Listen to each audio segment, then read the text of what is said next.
সুন্দর দশা ত্যাগ করেছেন, তাহলে সেখানে গোবিন্দ আছেন। এই দেহটার মধ্যে যতক্ষণ প্রাণ বল্লভ আছে, প্রাণ সত্তা স্বরূপে এই দেহটার পদ সবাই ডাকে, সবাই খোঁজে, আর দেহ থেকে প্রাণ বল্লভ বেরিয়ে গেলে আর কেউ খুঁজবে না, আর কেউ ডাকবে না। শুধু তখন প্রশংসাই করবে কটা দিন কি ছিলেন আর কি না ছিলেন। তোমার অঙ্গন থেকে যখন আমার নিমাই চলে গেছে বাবা, তাহলে আমার আর নিমাই এ জগতে নাই, আর ফিরব না ভাবে।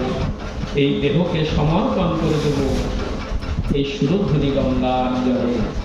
তাই মা আজকে ছুটছেন, সুরধ্বনি গঙ্গার তীরে দাঁড়িয়েছেন, সুরধ্বনি গঙ্গাকে প্রণাম করছেন যে তোমায় সাক্ষী রাখলাম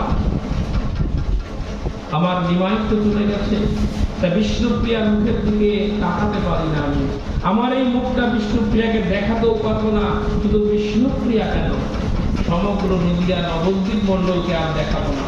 তাই তোমার পক্ষে আমায় একটু স্থান দাও বলে যেই না ঝাঁপ দিতে যাবে, নিমাই নিমাই বলি মা গঙ্গায় ঝাঁপ দিতে গেল, সঙ্গে সঙ্গে নিতাই চাঁদ সে মারে কোলে নিল।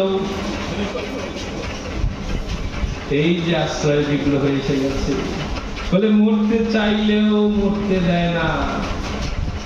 এই হলো গুরু কৃপা।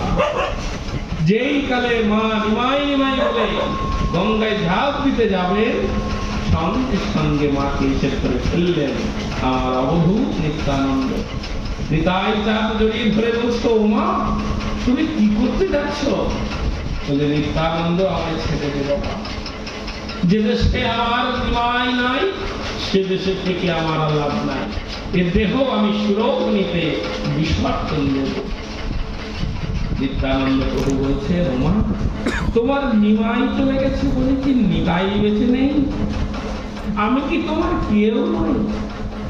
তোমার নিমাই গেছে কিন্তু নিতাই তো আছে, আমি কি তোমার কেউ নই? সতীমাতা বলছে, আছিস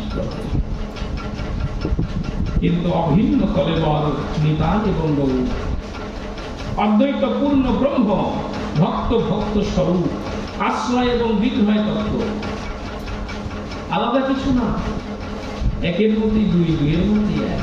যে নিতাই সেই গৌর, যে গৌর সেই নিতাই। যা আজকে নবদ্বীপ লীলা তা আজকে ব্রজলীলা। যে রাধা সেই কৃষ্ণ, যে কৃষ্ণ সেই রাধা। শুধু লীলায় দর্শনটা ভিন্ন। রাধারানী হচ্ছেন আশ্রয় বিগ্রহ, ভগবান শ্রীকৃষ্ণ হচ্ছেন বিষয় বিগ্রহ। তদ্রূপ আজকে নবদ্বীপ লীলায় নিত্যানন্দ প্রভু